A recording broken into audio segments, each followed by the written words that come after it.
acting like, oh, that would have been too much for these toys to handle. I mean, these toys go through some serious stuff, so that seemed kind of like a cop-out answer.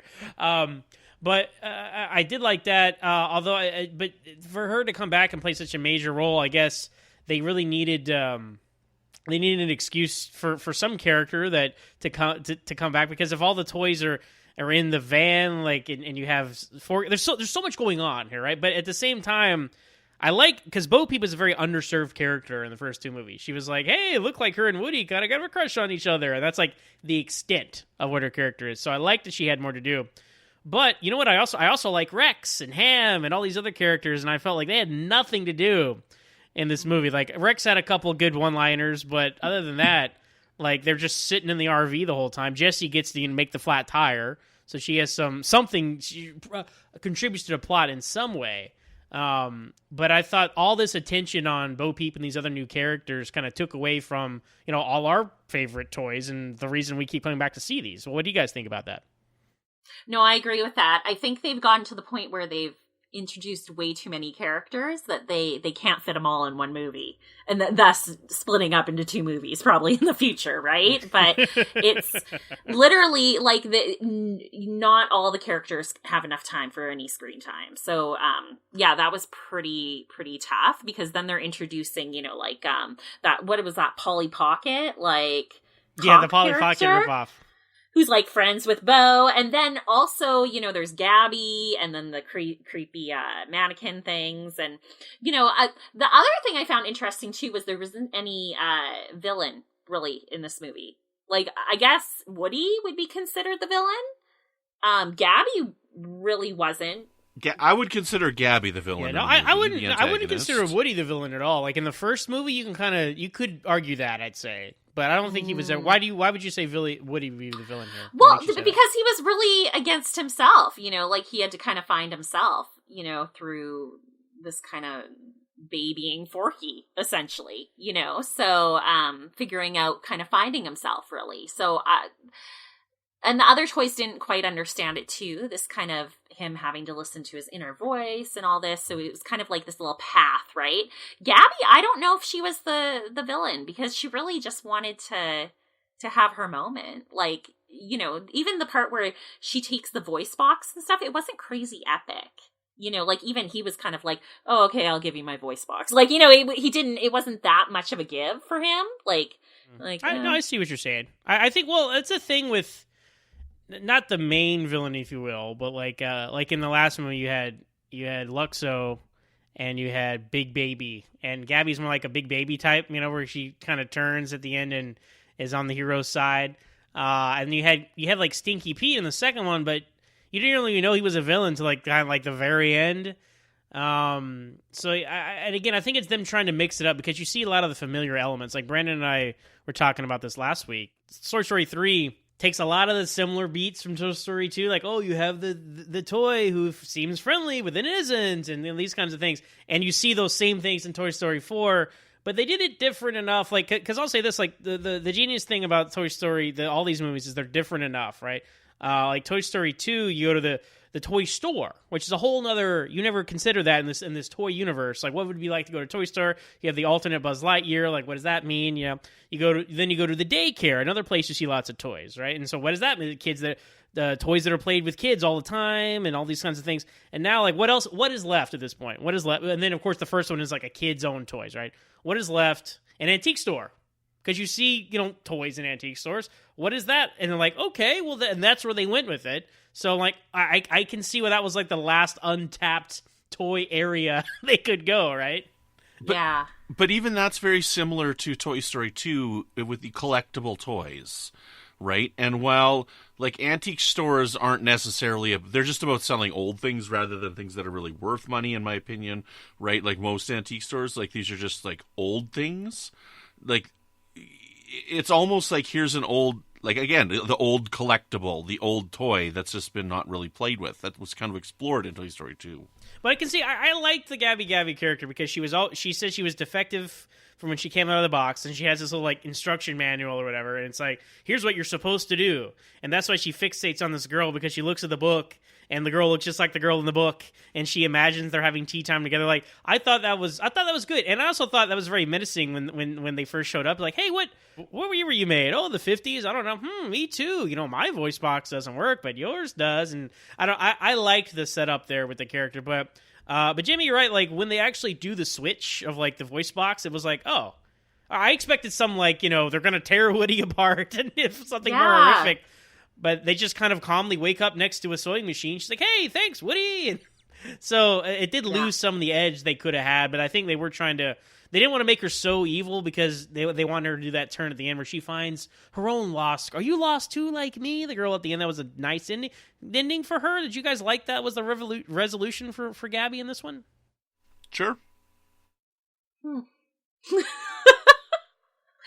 Jeez, I don't know. Like, it was nice, I guess, but like, it was a good twist. I don't know. See, her not going to the girl she really wanted was a good twist, right? So I guess it made sense for her to go with this lost kid, but it was a nice moment. It wasn't a pinnacle. Yeah, I agree with you. Like, we're all like, I don't know, because it's like, yeah, it was nice. I didn't like get hit in the feels. Like, Toy Story 3 was nothing but, like, in the feels, like, like, oh, I'm getting worn out with all this emotion. And Toy Story 4, like, okay, nice, that's good. That's a good ending for that character. Like, it's like an intellectual clap, right? Instead totally, of yeah, totally.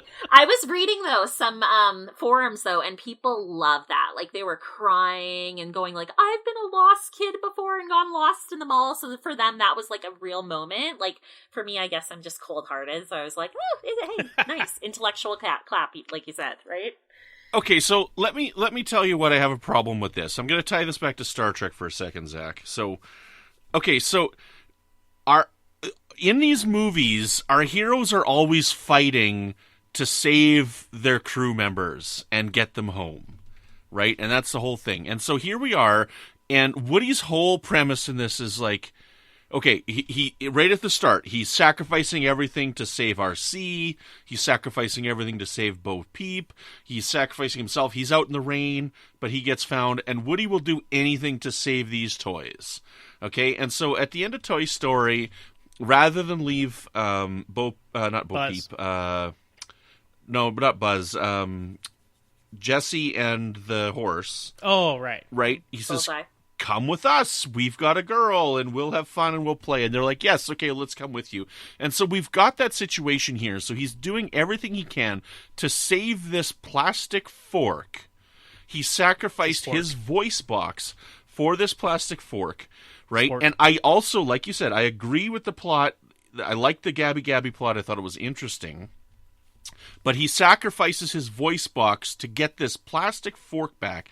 And then I also like the turn when the little girl didn't want Gabby. She just throws her down. I'm like, okay, that's interesting. You're not quite expecting that. But then he's like, come with us. And they're, oh, you're going to be a loving toy with Bonnie, and this toy could replace the fork. Oh, but you know what? We don't need this toy. We don't actually need it. So this toy can now go with this other character and have a resolution there. Because we don't really need the toy to come with us. And so to me, like, this reminds me of when Neelix goes away at the end of season 7 of Voyager. Right? It's like, so Jamie, you're not going to get this here, right? Cut, but my friend. I don't know. That is and that's fine, but we always save the crew until the second last episode of the show when it doesn't matter if Neelix stays with us anymore, so we'll let him go on his own way. Had that episode with Neelix been in season 2, he would not have stayed with those people. Yeah. But now that it's the second last episode of the series, okay, we can let him go. And here we are, they're like, he's doing everything he can to save this doll, and the doll's going to come with him, but no, we can let her go, because it's not that important. Well, I think the problem is that the last 3 movies have done everything so cleverly. Like, if they want to do it different, the way to do it different is not be as clever. Is that the problem we're experiencing here, guys? Yeah, maybe. I don't know. And it was kind of like they had no problem with adding more characters, and then they're like, oh, but Gabby, nope, one too many. We're done with her. We're going to have to go a different route. You know, but everyone else can go with Bonnie. Like, she literally has all the toys. Yeah. Well, except Woody, which she wouldn't even notice because Woody's in the closet, right? Yeah. So, I don't know. Yeah, that's the thing.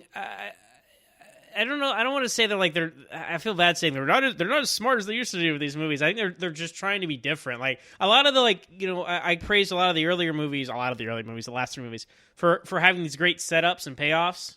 And there's still some of that in this movie because you had like at the very beginning of the movie where Bonnie leaves the room, like everybody stay in your places. She always forgets something, right? And she forgot something. She came in and got it and left. I think it was her backpack, right? And then she forgets her backpack again in the store, and that's how she comes back to the store, and they get in the backpack, and so I'm like, okay, they're setting stuff up like that, so that makes sense.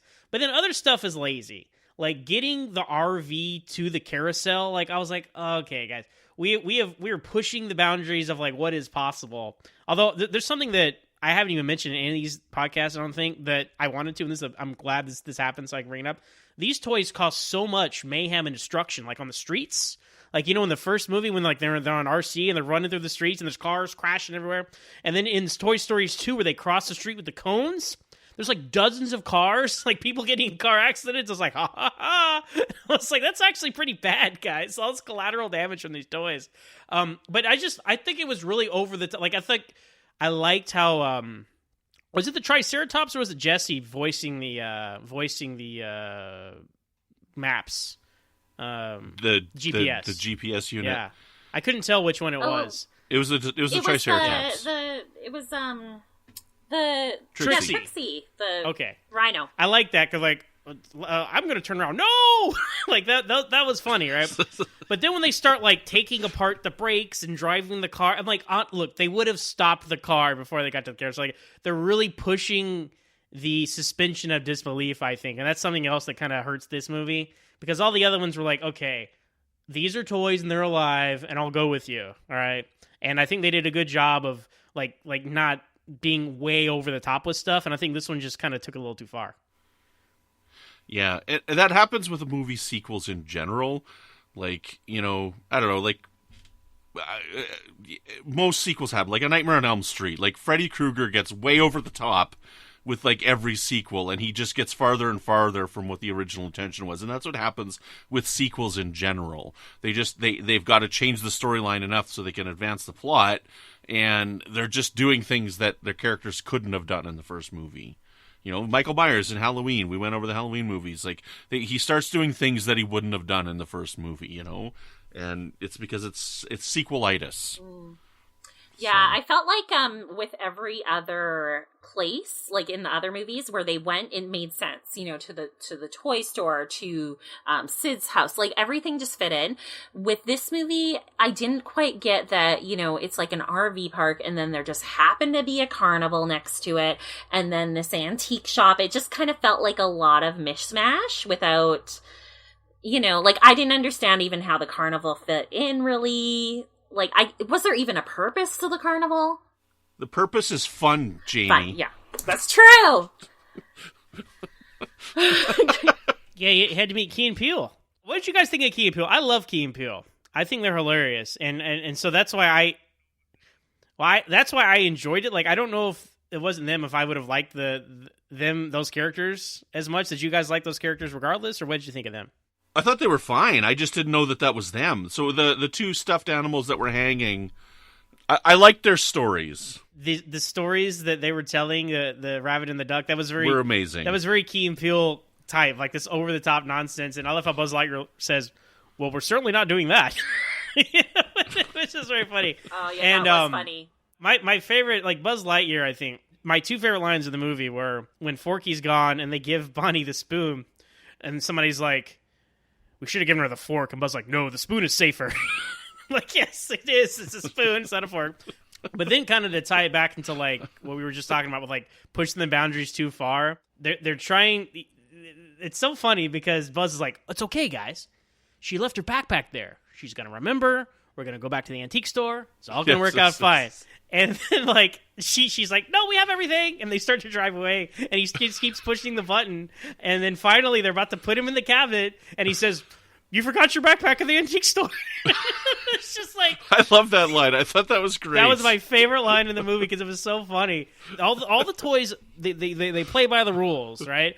The only time the toy has done this was at the end of the first one when Woody says what he says to scare Sid there at the end, and it served a purpose. And in this one, it still worked though, because I think, again, I'm going to give him credit where credit's due. We're being kind of tough on him this movie, but like the parents are putting